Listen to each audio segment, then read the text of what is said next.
Selamat pagi, perkenalkan nama saya Franda Nika dengan NIM 21021106018.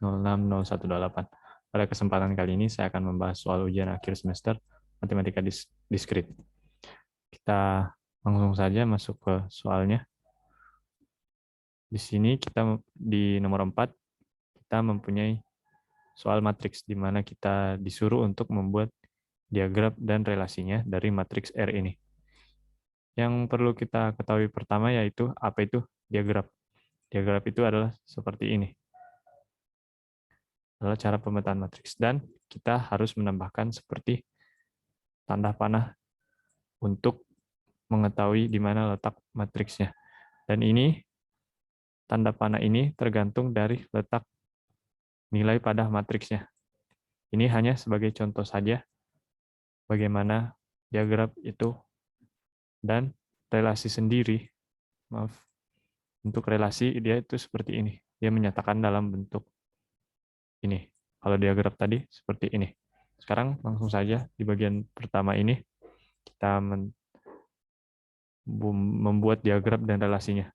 Pertama kita buat dulu relasinya. Sini relasi matriks ini.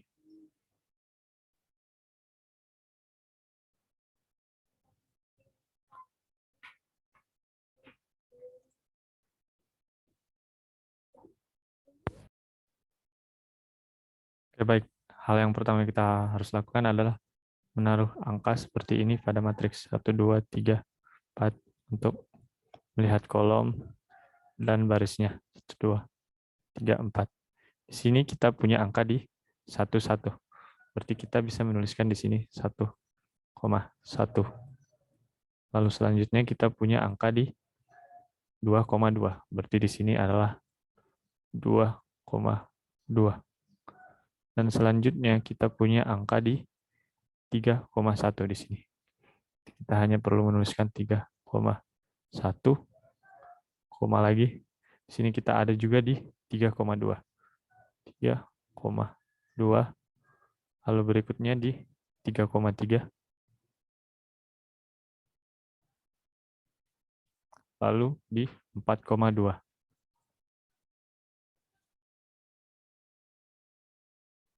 Dan yang terakhir di 4,4.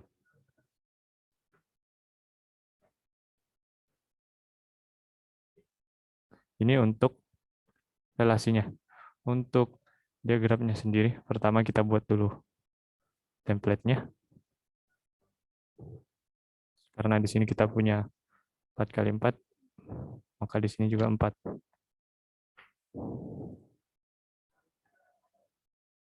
Pertama kita tuliskan dulu angkanya. 1, 2, 3, dan 4. Hal yang perlu kita lihat hanyalah relasi ini. Satu per satu, berarti kita hanya perlu arrow to self. 1 per 1 seperti ini. Lalu selanjutnya 2,2, berarti arrow to self di 2,2 ini. Selanjutnya kita punya 3,1, berarti dari 3 mengarah ke 1. Selanjutnya kita punya 3,2, dari 3 mengarah ke 2. Selanjutnya 3,3, berarti dia arrow to self. Dan selanjutnya kita punya 4,2, berarti dia naik dari 4 ke 2.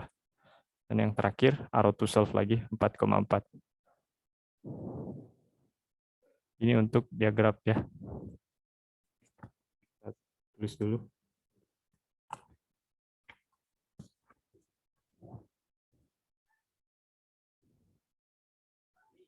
Berikut pembahasan dari bagian I untuk pembuatan relasi dan pembuatan relasinya dan untuk diagramnya dari matriks R ini.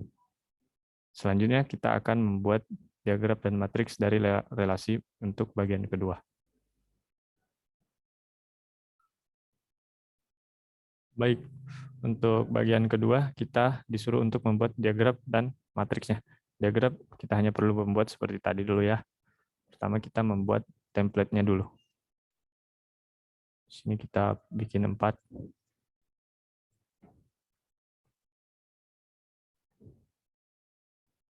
Lalu kita input angkanya. 1, 2, 3, dan 4. Karena di sini sudah dari relasi, kita mudah untuk melihatnya. Sini 1,1 di arrow to solve. Lalu 1,3, berarti dari 1 dia ke 3. Lalu 2,3, berarti dia dari 2 ke 3. Lalu 3,3, arrow to solve ya. Lalu ini harus sambung. 3,2, ini kembali ke, maaf, dari 3 dia kembali ke 2 lagi, dan 4,3 dari 4 ke 3.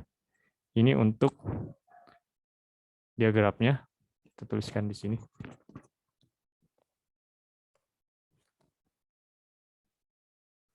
Ini untuk diagram dari bagian kedua, yang ini itu seperti ini.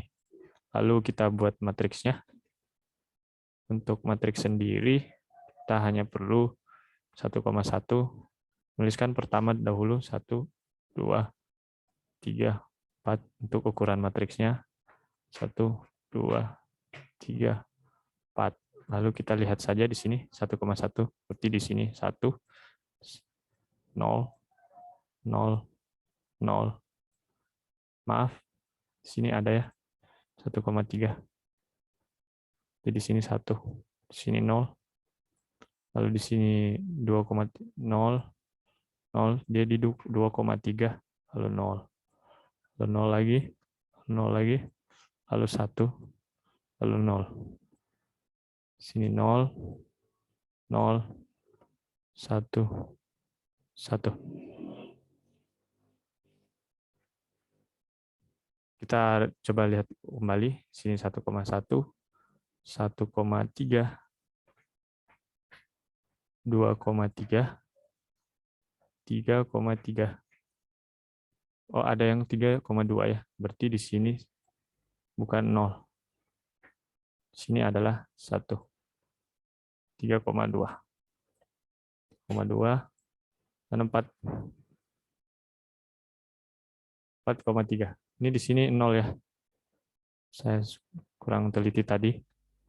Jadi setelah kita pertama tadi membuat ukuran matriksnya, kita harus menuliskan berdasarkan relasinya dan mengecek ulang apakah itu sudah benar. Di sini 1,1, 1,3, 2,3, 3,3, 3,2, 3,3, dan 4,3. Setelah itu kita bisa hapus untuk ukuran matriksnya.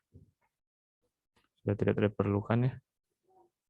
Kita hanya perlu menambahkan tabel matriksnya.